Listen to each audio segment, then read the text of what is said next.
Good afternoon, everyone. Distinguished guests, colleagues, friends, ladies and gentlemen, on behalf of AUC School of Business, it is my sincere pleasure to welcome you all to our third annual Business Forward event. As indicated by Ghali, the theme this year is Enter 2021, Egypt's Coexistence with a Global Pandemic.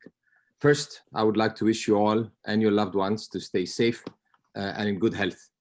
Naturally, we would have wanted to meet like every year in person. However, with the health and safety of everyone as a core priority, we opted to go virtual this year.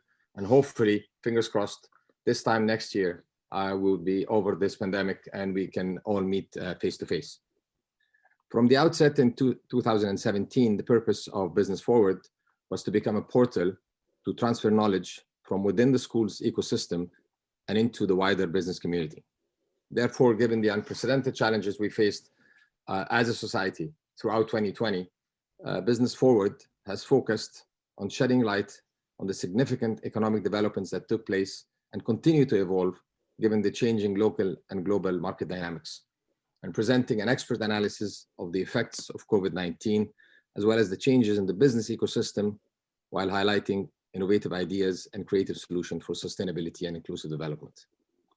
Well, in a few days, we will say goodbye to a year marred with challenges, unprecedented times, and abrupt changes affecting millions of lives and livelihoods.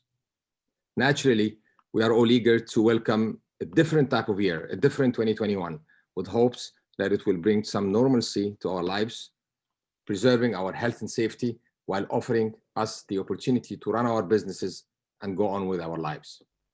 So what does the new year hold for us? For starters, we are closing this year with some good news. The pandemic will hopefully be brought under control if the recently approved vaccines can be produced in the required quantities and are made affordable and universally accessible by everyone. We're looking forward to 2021 as the dust of the pandemic settles. How will the world look like? For now, analysts, economists, and policymakers, regardless of business or industry, predict that the world will be a different place. Value chains will be revisited. Some expect a wave of deglobalization, nothing to do with international collaboration, but a different model of globalization. Business models will see some more innovation, and digital transformation will accelerate more, and we've already seen some of it throughout 2020. The question is, will economies perform, especially how economies will perform, especially in emerging countries? Undoubtedly, there is no one size that fits all. For each country, for each country, it will decide to how it chooses the path moving forward. However, some issues will get more attention globally, such as environmental, social, and governance issues, with sustainability and climate change at the fore.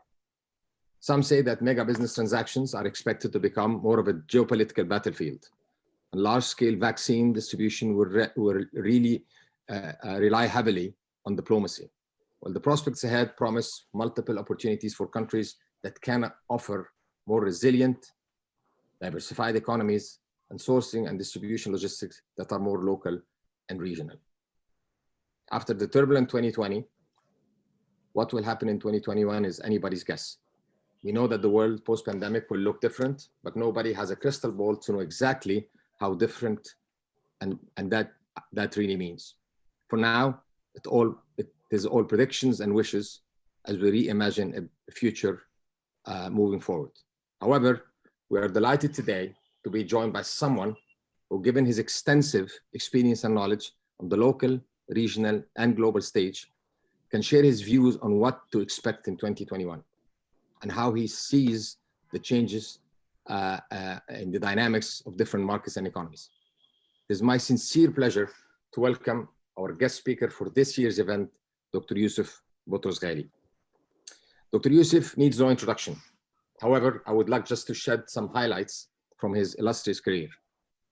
He is currently an economic advisor to several countries in different regions around the world. Early in his career, he joined the International Monetary Fund, working in policy and development review and covering a portfolio of countries in Asia, Latin America, and the Middle East. In 1986, he was appointed as economic advisor to Egypt's prime minister and the governor of the central bank. where he had a key role in negotiating the 1987 standby arrangement with the IMF and the 1991 debt rescheduling agreement with the Paris Club. Later in his career, Dr. Youssef held several cabinet offices, including Minister of International Cooperation, Minister of State for Economic Affairs, Minister of Economy, Minister of Foreign Trade, and Minister of Finance. On the global stage, among the several posts he held, he was the chairman of the International Monetary and Financial Committee of the International Monetary Fund. Firm advocate of trade liberalization and global integration, he oversaw the design and implementation of Egypt's economic reform program and played a key role in Egypt's tax reform program, which was one of the most successful reforms and earned Egypt the position of top performer among developing countries in 2007 by the World Bank.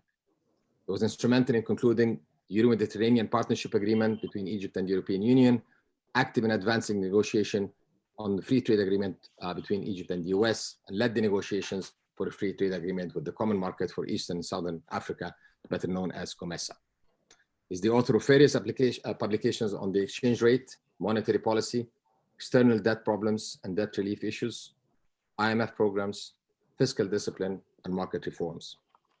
Dr. Motorsgali received his BA in economics from Cairo University and his PhD also in economics from Massachusetts Institute of Technology. Dr. Youssef will share his views on the changes in the global economy during the pandemic and its aftermath in terms of trade patterns, international financial markets, challenges, and opportunities for emerging markets. It's also my sincere pleasure to welcome Heba Saleh, the Cairo correspondent of the Financial Times since 2008. She's the moderator of today's event. During the 90s, Heba was the North Africa correspondent of the BBC and reporting from most countries in the Middle East. Her work has appeared in The Economist, The Irish Times, and Middle East International. Heba also sits on Business Forward's editorial board. Thank you very much for joining us today. Dr. Youssef, it's a sincere pleasure. The floor is all yours.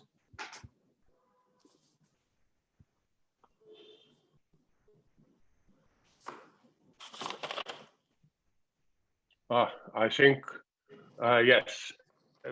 Thank you, Dr. Sherif. Thank you very much. The vagaries of the internet made it that I got disconnected just when you were saying such wonderful things about me. So I will presume we will talk later so you can repeat them to me. It's a boost to the morale. With pleasure. Thank you so much for inviting me. It has a special place in my heart when I talk about Egypt and what I talk about the policies that would best suit Egypt. Unfortunately, this is not what I'm going to do today. As you said, I advise a number of countries around the world. And to be able to give advice, you have to have a very intimate knowledge of the data. Now, because of my long involvement in my career with Egypt, I know how the Egyptian economy works intimately. But I need access to a large number of data if I am going to provide any type of useful advice. And therefore, please take what I say as coming from having helped and intimately involved in a number of countries. Obviously, for obvious reasons, I can't mention any names, but where I was privy to very detailed information, which allows me to give you what seems to be a common denominator for all of these countries. I want to thank Heba also for helping me prepare for this and giving me very clear instructions to remain brief so that there is plenty of room for all of you to ask questions and for me to elaborate. Now, let's look at the last 40 years. The last 40 years saw massive changes in the world economy. It saw globalization to come and beginning to wane again. It saw a lot of prosperity in a number of countries, a lot of relocation of industries across the globe. It saw a lot of emerging market economies come forward, massive poverty reduction, but against all of this, there was also massive inequality within countries where the progress of globalization, the benefits of globalization did not touch everybody. There was a group in every society, whether in the US or in Europe or in emerging market economies, that were left behind and were not benefiting from it. Of course, climate change followed all of this, and it's now become major issues. The pandemic came to exacerbate all of this and to put forward all of the problems that were underlying the surface now have come to the fore.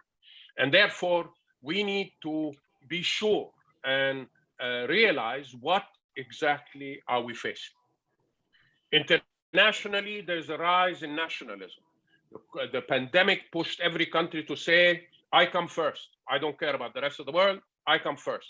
It was led by the United States under the Trump administration, well before the pandemic, saying America first. But it was followed by a number of other countries. And the pandemic certified this finally, saying, look, it's us and the hell with the rest.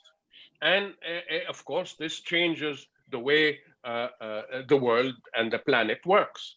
Challenges to the Western managed rule-based system. China is coming forward and saying, look, I don't like the way you run things, and I would like to run them differently. China is an emerging power. There is a bipolar world, not the old bipolar world that we used to know between the US and Soviet Union. The Soviet Union never was an economic power. It was an ideological power, was a military power, never an economic power. China is both an ideological power because they have a totalitarian system that they are espoused to and they push, but also an economic power. And that changes the dynamics. Today, emerging markets are competing to stay on the world market because the world market, as you have seen, the IMF has predicted a contraction of 4.4% this year. There is a slight pickup next year, but very uneven in most countries. And therefore, emerging market countries are all competing to stay in the market. You will also have massive indebtedness in countries in the world, from advanced economies where trillions have been spent to emerging market economies where many have spent vast amounts to try and address the fallout of the pandemic. On a national level, you have a massive unemployment wave. People are losing jobs, the massive increase in poverty. People are pushed to use their savings, very often very limited savings, and poverty rates are increasing, not only in emerging market economies, also in developed economies. Here in the UK, I am based in the UK, here in the UK, poverty rates have increased massively. There are queues in front of food banks. The free distribution of food has increased enormously. Now, this is a rich country. Imagine what happens in countries like ours. Of course, there is also parallel to this capital stock destruction. All of these companies, all of these enterprises that are going bankrupt, these are companies and enterprises and a capital stock that is no longer going to be there when the pandemic is past. And therefore, we need to do something, and many countries have taken measures to address this issue so that that capital stock does not disappear. When a company goes bankrupt after the pandemic, it's still bankrupt and it will not come back on stream. And therefore, you have to prevent this and take measures to prevent it. Income inequality, again, massive increases. Some people are benefiting from this, but the vast majority is not. And therefore, the gap between the upper incomes and the lower incomes is going to increase. All of this, and I haven't even mentioned the health requirements and the spending and the challenges on the health sector in all of these countries, be it hospitals, clinics, And now with the vaccine, the distribution of the vaccine. I don't think that the appearance of the vaccine will address the in the short term, because we have an issue of distribution. We have an issue of production. When you put all of these vaccines together, the most they can produce is about 2.5 billion doses per year.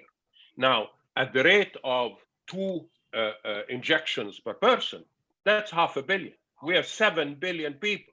And therefore, there will be inequality as to who gets the vaccine first, both at the international level. Developed countries will probably get it first before we and the emerging markets get it. And within countries, probably those who have more resources, have better access, etc., will get it first. And those who have less access will get it last. And typically those with less access are going to be the poor. So you'll have even more inequality, not only in income, but also in healthcare and health facility. The question then arises: what do we do? What can we do? At the personal level, at the individual level, a number of students have come to me and said, look, you're an old geezer and you know what to do in these things. What do we do? Well, my advice is increase your versatility. Make sure you are versatile. Make sure you can do multiple things, because we don't know what the work environment is going to be in the next 10 years. What we do today, and I will come back to this when we go to macro policy, what we do today is going to affect the environment we are living in, working in the next 10 years. And therefore, since we don't know how it's going to look, the best thing you can do is be versatile. Learn many skills, learn digital skills. That because now the issue of telepresence, the fact that you can work from home, like we are doing now, that you can work from home is not going to go away once the pandemic goes away. Some companies have discovered that you work just as well from home as you do from the office. So let us save on renting an office and stay home and come by once a week, twice a week. So a lot of these mechanisms for working are going to change. You want to be able to adapt and adapt quickly. You must increase your resilience. You have to be able to survive a period of unemployment, survive a period where even mental resilience, if you are employed in a job that is not adequate to your skill, that is below your skills because you're transiting. You have to, because of versatility, you have to learn new skills quickly so as to be able to transit. Don't get stuck running after degrees. Today, the word is not degrees. The word is skills, no matter what the skill is.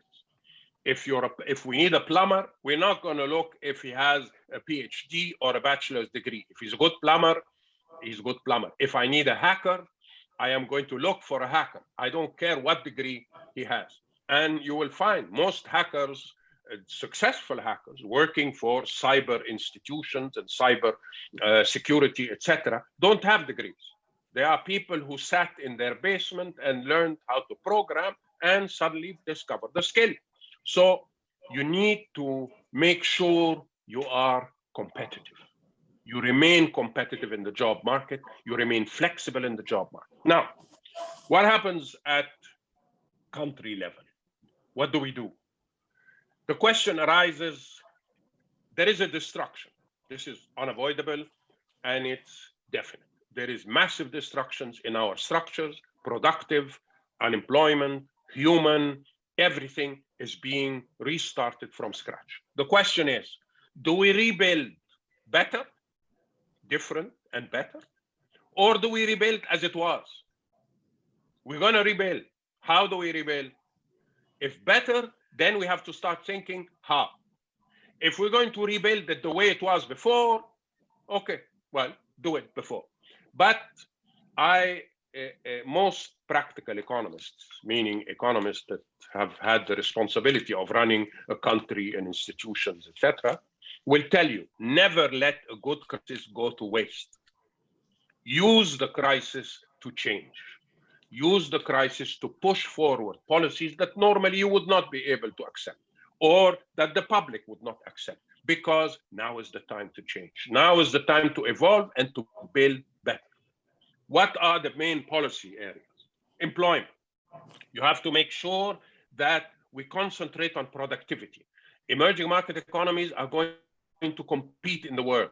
They're going to lower their currencies. They're going to increase their productivity. They're going to increase their competitiveness. You have to be part of that race.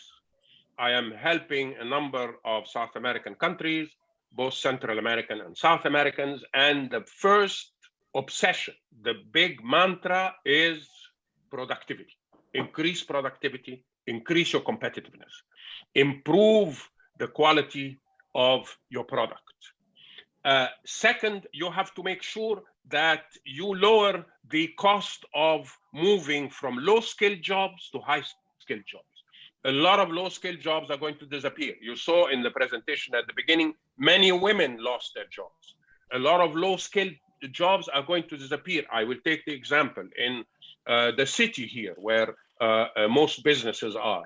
Many companies have canceled their rental agreements and will not be coming back. They will work from the suburb. Now, all of the people who were in charge of cleaning, of providing services in these buildings, of providing food in this area of offices have lost their job. And the jobs are not coming back because nobody is going to be sitting in these offices.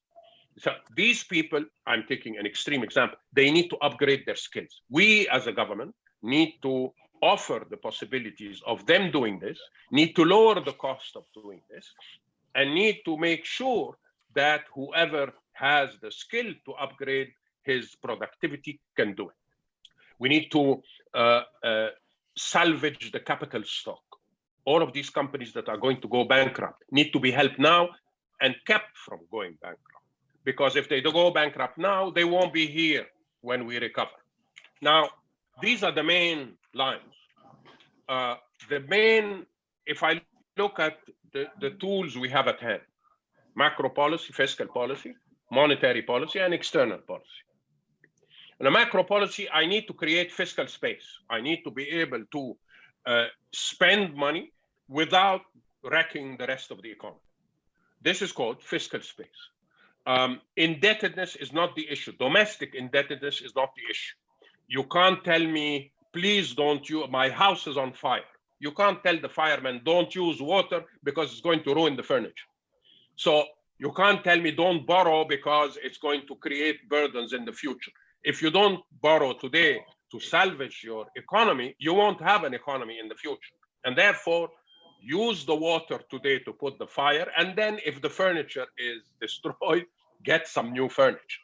And if you know how to concentrate on productivity, you will be able to get it, especially if you're an emerging market economy. The countries I'm helping can grow at 7, 8, 9%. Now, what is relevant in our countries, I say our because I'm Egyptian and I'll never be anything else but Egyptian. Our countries is debt to GDP. Now, if GDP can grow at 10%, you can take care of debt to GDP ratios fairly quickly. So not be afraid to borrow, not be afraid to have a big deficit. Protect the poor, first priority. What destroys a society, what destroys an economy is massive poverty, massive income inequalities, not the income inequalities that come in transitional economies that go from a low growth to high growth. With economies that do that, usually there is an increase in income inequality at the beginning and then it catches up later on. Not this, but entrenched inequality, which is what the pandemic is doing now. It is destroying the savings of a large section of the population, and therefore these people are going to stay poor. You have to catch them. Second, you have to preserve the capital stock, preserve companies, make them, give them loans, give them grants if you have to, but keep them in the market, keep them alive, because they are the ones who are going to give you the taxes later on that you will use to cover your budget deficit, that you will use to cover your indebtedness. And therefore, have programs that are not afraid to go into grant money, to go into assistance, unconditional and non-debt generating assistance. You have to promote a rich recovery. The advice I gave a number of countries is go hot, get a hot macroeconomic policy, not tentative. I'm afraid of this, I'm afraid. No, push at the heart. You're in mud, you're in quicksand, and you're sinking. Push hard, and then you'll catch it. Once you get out of this mess, we can catch it. This is the essence of fiscal policy. Monetary policy has to have as primary purpose facilitating lowering the cost of fiscal intervention. In most countries, lowering interest rates. Most have gone to either zero, some negative, European Union, but most are close to zero. Why? Because you need, printing domestic currency is a convention. There's nothing sacred about it. It's a convention. The interest rate doesn't come from God. It's not in any holy book. It's a custom. It's an agreement that we have between the issuer, central bank, and the user, the budget or the public. But it's a convention. So now we need to go past the convention. Now, there are impacts. There are consequences that has to be dealt with. But this is the issue. Also, lower the cost of indebtedness to the economy. A company that is indebted, that pays 12, 15% interest, is not the same company if it pays 1 or 2% interest. And in that respect, if you lower interest, you lighten the burden on the company and don't help it cross over into viability after the pandemic. Finally, what to do on the external sector? Preserve competitiveness. You need to remain competitive. You do this by increasing your productivity, making sure you do the spending that increases the productivity. I'll give you an example. One of the countries decided to concentrate their infrastructure spending on building a road from the southern part of the country to the northern part where the port is. That cut down the travel time from the south where the industry is and the north where the port is from 2-3 days to 7 hours. That's an increase in productivity. Immediately, that gives an opening to many companies to export more cheaply. This is the kind of policy you need to follow. Exchange rate is an obvious tool. You keep your exchange rate on your currency undervalued continuously. And small footnote, the Asian tigers. Remember the Asian tigers of the 90s? Their main policy tool was keeping their currency undervalued. The main criticism to China when it was growing at 9, 10, and 11% per year was that it was keeping its currency undervalued. The yuan was pegged at 12 yuan to the dollar when the real rate, as told by the Europeans, by the Americans, the real rate was 8 yuan to the dollar. They said, why are you keeping it at 12? Well, the Chinese kept saying, well, this is the market, etc. The usual nonsense. But they knew exactly what they were doing. They kept their currency undervalued, especially to become the factory of the world. And they succeeded. And they managed to get over 800 million people out of poverty on the backs of the poverty they created in the developed countries. In the US, in Europe, in other countries that were stuck importing cheap Chinese goods, they lowered poverty levels in China at the expense of poverty levels in the US, South America, North America, etc. I have touched on a few topics. I talk under the supervision of Heba. She will tell me whether I managed it or not, but I'll be happy to answer any question you might have. Thank you very much. Thank you. Thank you very much, Dr. Youssef. You've given us a lot to think about here and perhaps also a lot to worry about. So you've painted a picture of a changed world where the rules that we are familiar with will no longer apply. You also spoke of fierce competition between the world's economic powerhouses and the reversal of trends like globalization, which have come with both opportunities and disadvantages for smaller economies. So let me ask you a few questions and then we'll throw it open for discussion. I invite the audience to send questions through the Q&A function of Zoom, but I will ask you 2 or 3 questions to start with. And I wanted to ask you about the impact of the conflict between the US and China. How is that going to shape the economy, the world economy?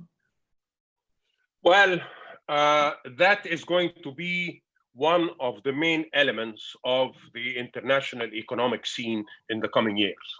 The Chinese are not accepting the rule-based system that was established by the West. The Bretton Woods agreements, the IMF, the World Bank, the BIS, the WTO, etc. China doesn't agree with this. China has as an intention to become a main, if not the main player economically and possibly politically. So there will be conflict. They have done a lot, they have made a lot of mistakes in the past in stealing IP, technology, etc., that should have been dealt with. What the US did, maybe not as extreme as the Trump administration did, but what the US did, which is fight back, they should have done multilaterally, not bilaterally, and not using tariffs, using the existing procedures to make sure. But the competition between the US, between China and the rest of the world, it's not going to be China-US, it's going to be China and the West, is going to shape trade flows, because many countries will realize they don't want to be dependent on China for many of their inputs. You see, for example, 5G technology depends on components that come from China. Many countries have cut it off.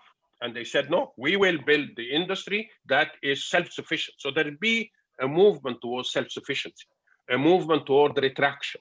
And the world will sort of break up into 2 camps, Chinese sphere and Western sphere. We, as an emerging market economy, want to make sure we stay in the middle. We can't afford to be on one side to the other because we need both. So it'll be very tricky to remain in the world scene without suffering damage from the fight between the 2 giants. Thank you. And can I ask you to describe a bit what will happen in our region, the Middle East and North Africa? We have oil importers, oil exporters, the whole oil economy is changing, and some of our countries have relied on globalization to supply markets abroad, auto industry in Morocco, for instance. What's going to happen in our region, and what should policymakers press on this? Well, there are 2 groups, the oil importers and the oil exporters. The oil exporters are the commodity companies. They're no different from the African economies that are reliant on copper or on bauxite or on one major commodity. These are single commodity economies. These will seek to diversify. They need to diversify desperately. And to do that, they need to spend some of their wealth. Some of their sovereign wealth fund have to be directed towards diversification. They have to direct that towards increasing the productivity of their population. They have resources that can raise the level of education of their population, raise their productivity, and therefore this is where they need to focus. And they will do that. But to do that, they have to establish systems whereby it's not an economy that works budget constraint. If I look at the number of oil producers in the Middle East, for years, for decades, they worked without a budget constraint. Whatever they wanted, they spent. They had money, they had a surplus, and whatever they wanted, they spent. Now, they need to generate resources. They can't continue to do this. They can't continue to rely on oil because oil is going to gradually be declining over time. With all of the agreements for climate control, oil is going to be less important. Unless, and this is where they could invest money, you have new technologies for carbon capture. Technologies that capture the carbon that comes out from using hydrocarbons and helps the rest of the world fight.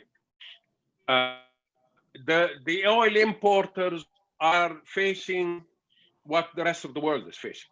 A massive crash in employment, a massive crash in their capital stock and in productive capacity, and a competition on the world scene. So one, they need to make sure they preserve the capital stock, like I said. Also, they need to make sure they remain competitive. They remain in the international marketplace because there will be a lot of competition. And the only way for them to maintain production, to maintain employment, is not going to be the domestic market. It's going to be the international market. So you better take the policy that keeps you in the international market. So when you speak about the policy that keeps you in the international market, because also we need to create jobs, we need to attract FDI. So these policies are going to be very difficult to implement. They are difficult, yes, they are difficult, and they involve choices. You're going to have to choose. One of the countries that I helped had two choices. They needed to move their currency. Their currency was overvalued. And I told them, look, you're not going to be able to stay in the international market with a currency like this.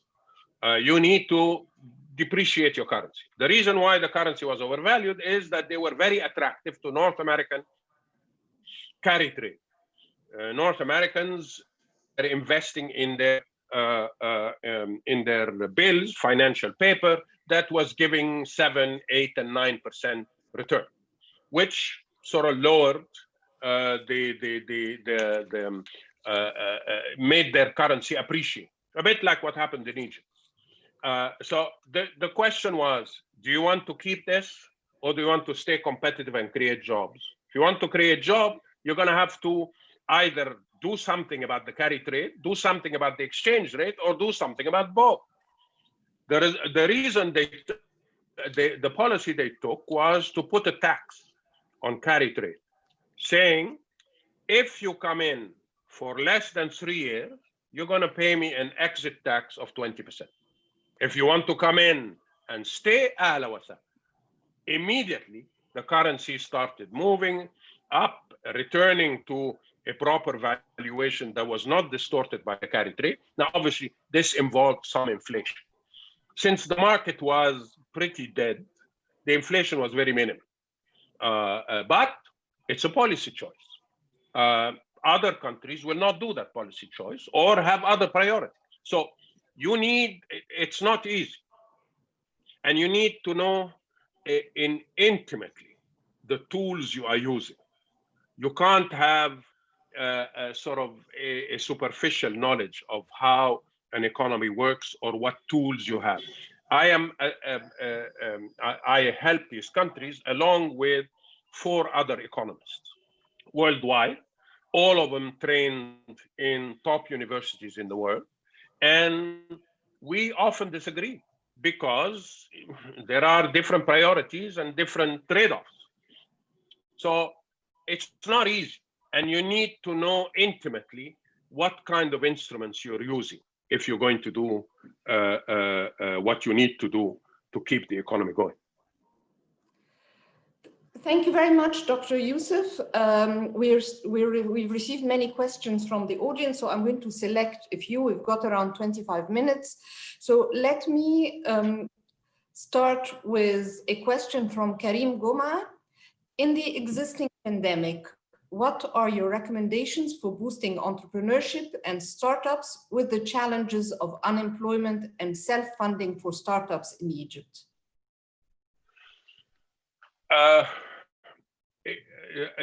The transmission broke up a bit. What are the recommendations for what?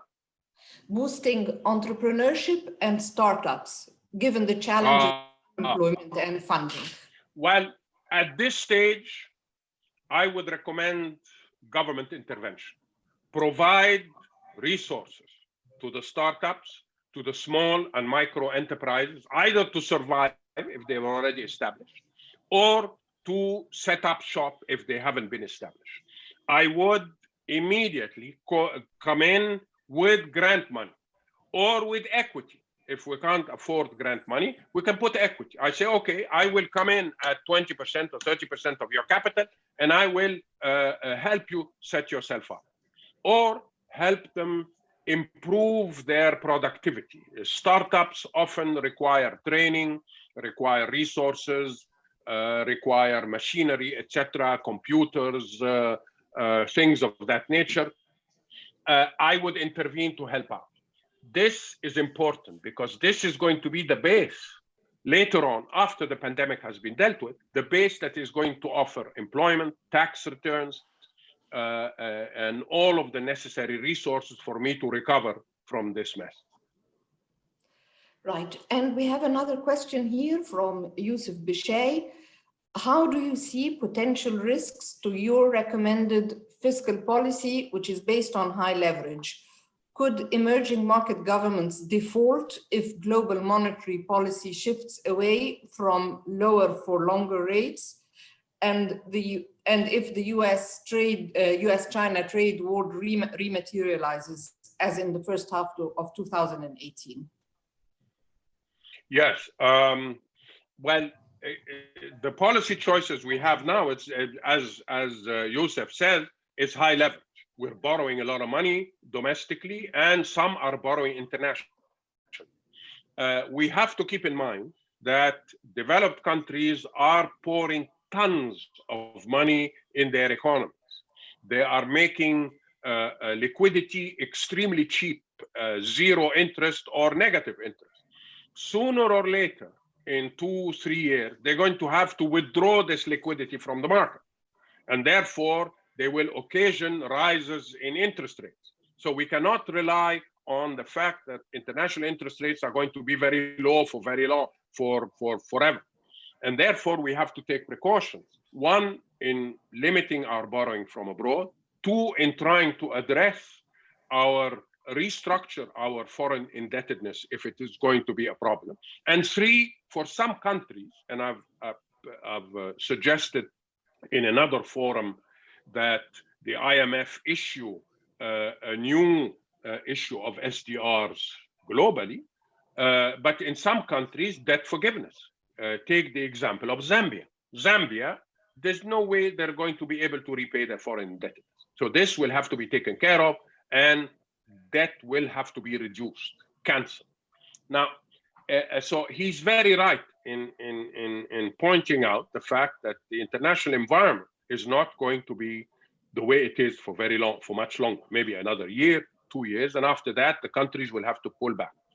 The war between the US and China was between the US and China and was focused on tariffs, but it's going to expand.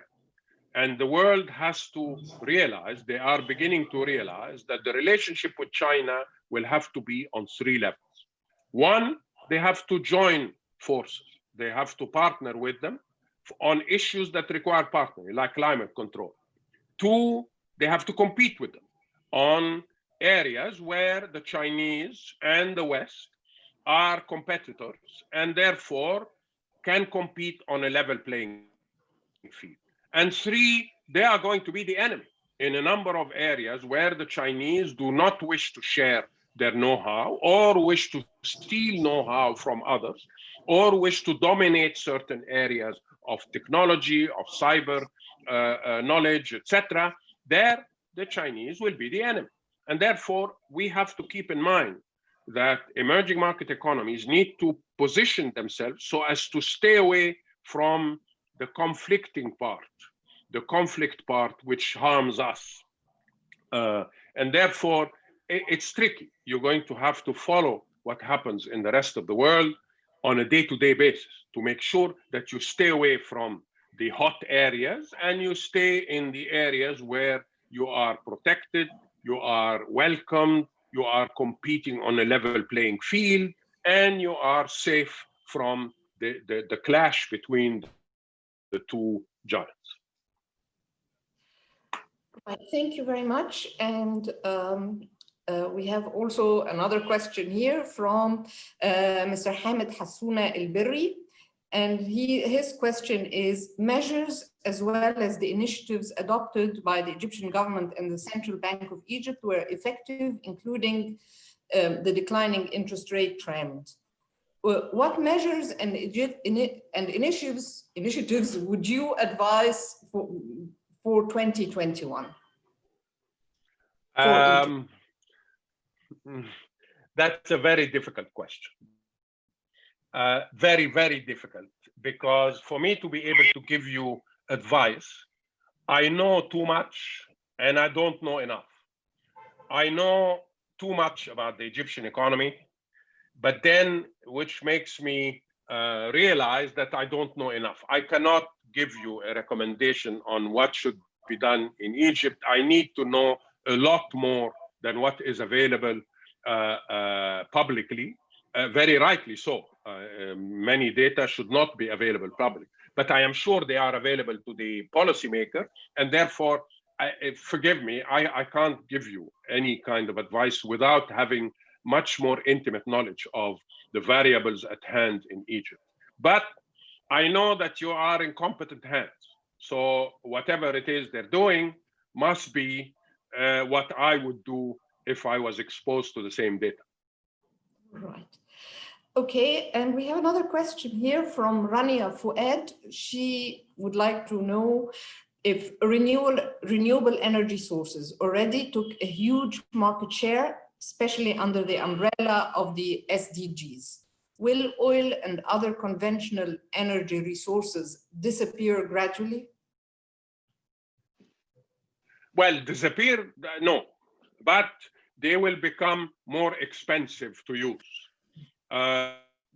There will be carbon taxes, there will be all sorts of taxes aimed at climate control, at salvaging the climate. So it'll be more and more expensive to use hydrocarbons that generate pollution. On the other hand, a country like Egypt has massive opportunity for renewable energy. We have a sun that doesn't quit. We could provide most of Europe with solar energy. We have wind corridors in Egypt that could produce gigawatts of electricity through wind thing. So we can concentrate in these areas and make it such that we are one of the leaders of the countries that provide renewable energy, clean energy to the rest of the world. One obvious investment sector would be solar energy. Look at the Western Desert. There's hardly a cloud all year round. Why can't we put 100 acres of solar panels and export the energy to Europe?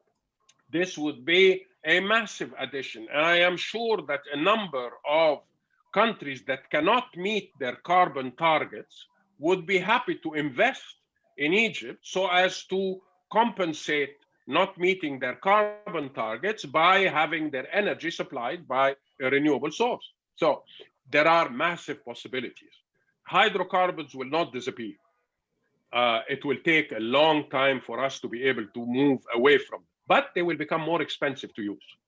And therefore, we have to plan in that respect. Thank you. And another question from Abanoub Rifat.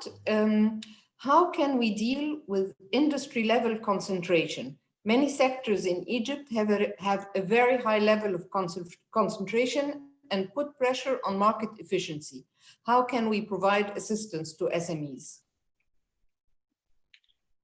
This is why years ago, along with other colleagues, we passed the competition law to create an institution that protects competition and that makes sure that there is a level playing field for everybody and that nobody engages in competitive practice. Strengthen that organization, strengthen the people who are in there. They are crucial to the proper functioning of the economy.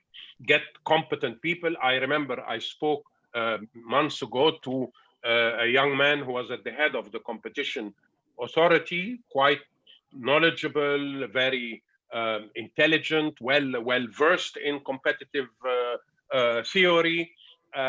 This is the kind of person you want in there. You want staff like this so as to protect the small enterprises. And there are measures that governments can take to promote small enterprises against the dominance of the large players in the market.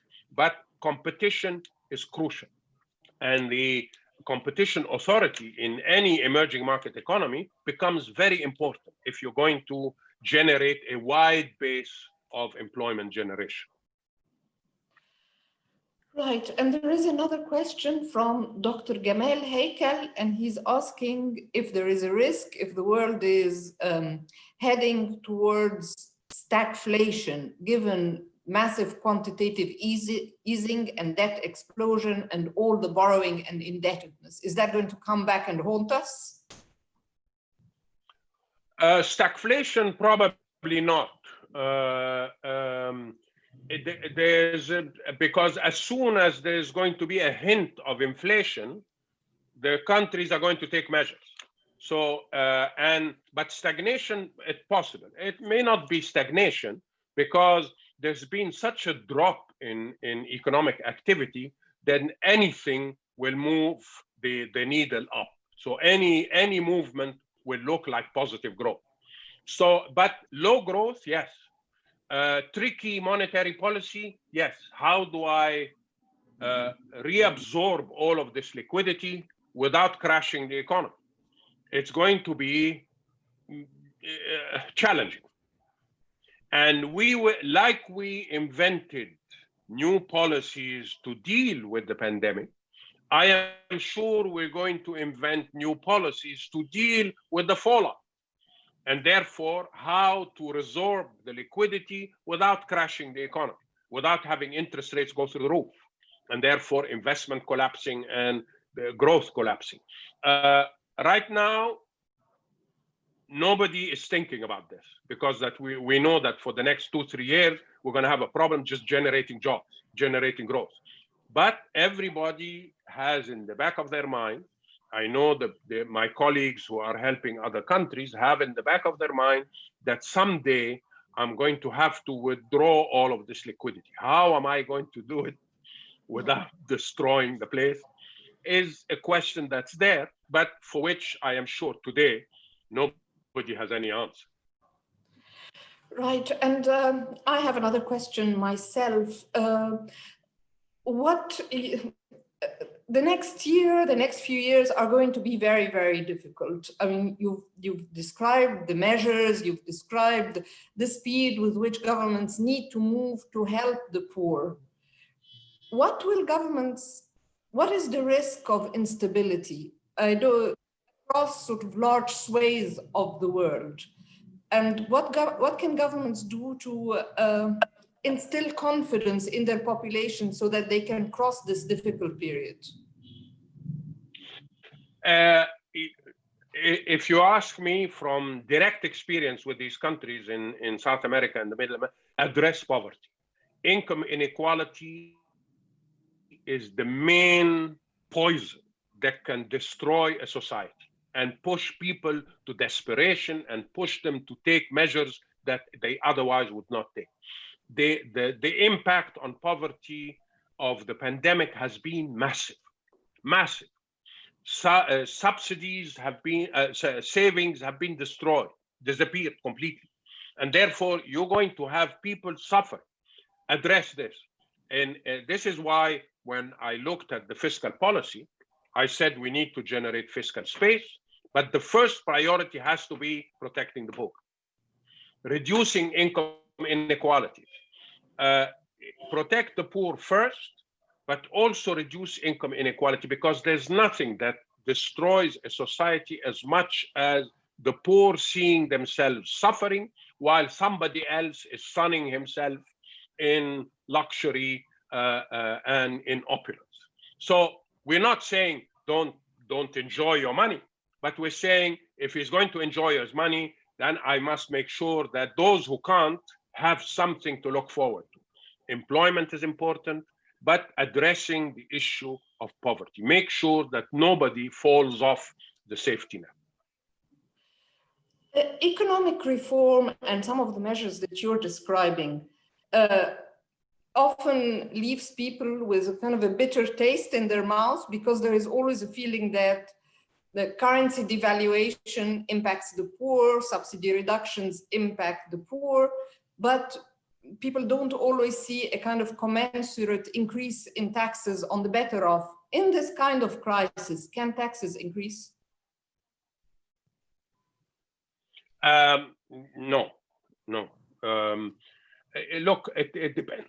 It depends on what the situation in country. There is an African country, which also I'm helping, that had to increase taxes because they had no fiscal space. Any fiscal expansion would cause pressure on the exchange rate. The exchange rate would take off, and the little that the poor had would disappear in inflation. So they had to raise taxes. Now, they tried as much as possible to target taxes to the rich, but this is a poor country. There aren't that many rich to tax. So I can't tell you don't raise taxes. You may have a financial situation that requires you to raise, but I would definitely think not twice, 5 times before I raise taxes today. Because today the market is down, incomes are down, demand is down. If you're going to raise taxes, it will shrink demand even more, which will cause even more unemployment. And therefore, I can't give you, it's like you ask a doctor, should I not take aspirin? Well, it depends what you have.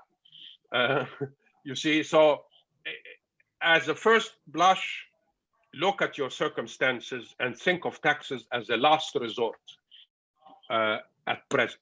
Later on, maybe, but at present, if you can't help it, well, raise taxes. But if you can, don't do it. Right.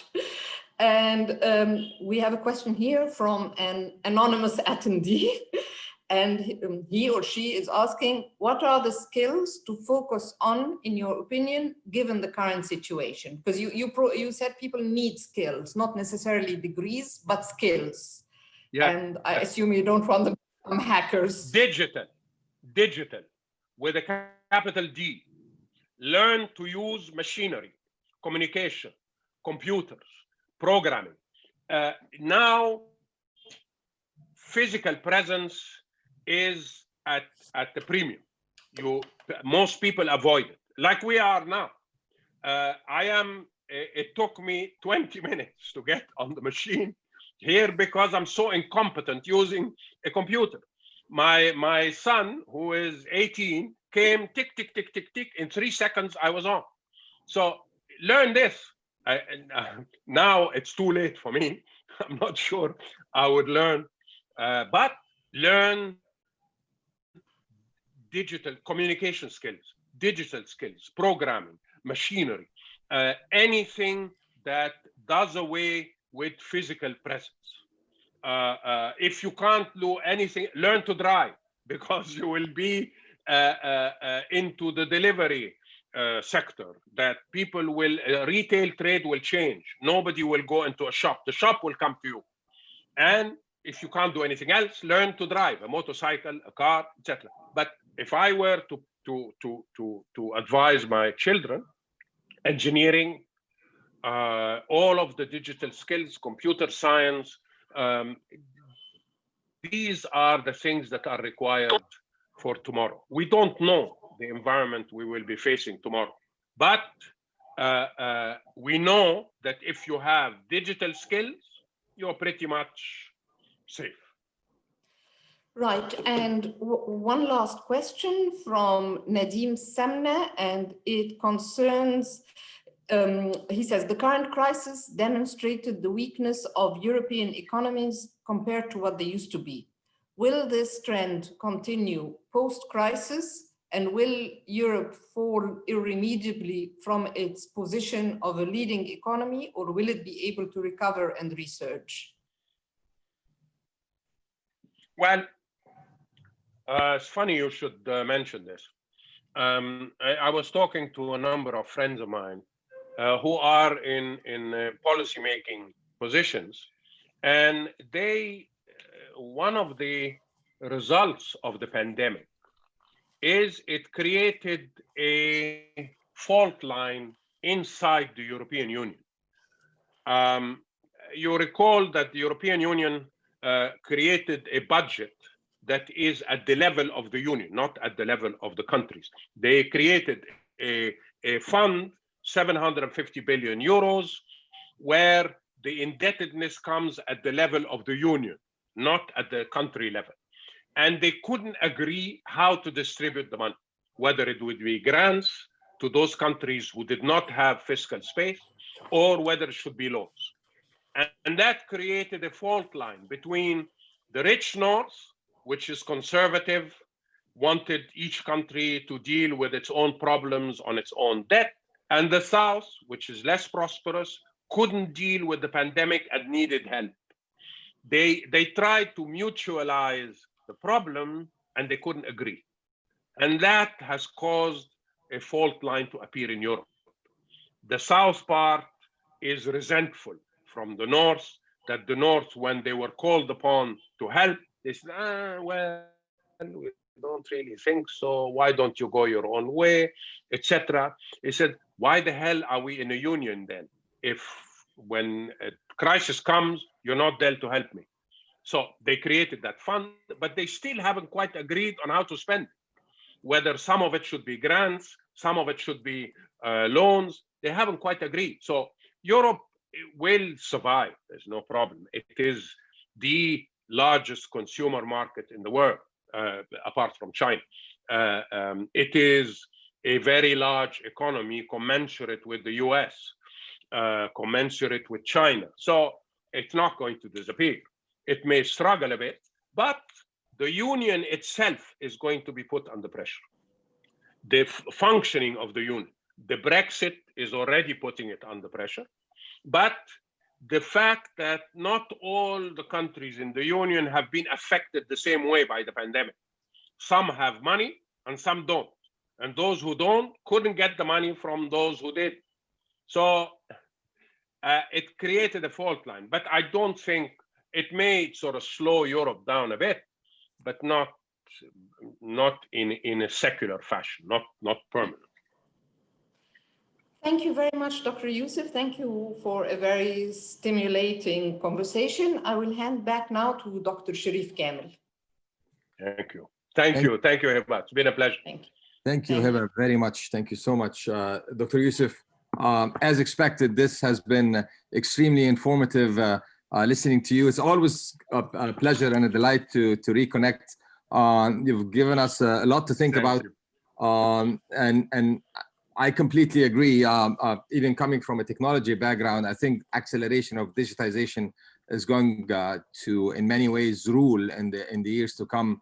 And I've been thinking, it's not the fastest, it's not the biggest, it's not the first to react, but it's those who can adapt to the changes are the ones who will be able to sort of not just survive but grow and prosper in the years to come. And you've said it in the versatility and the resilience and the agility and the competitiveness of the economy as we move forward. And I think if I just in 10 seconds zoom in the case of Egypt, with massive percentage of the population who are young, I believe this is an asset that can be sort of built upon as we move forward, especially when it comes to the skill set that you alluded to. Once again, thank you so much for your time.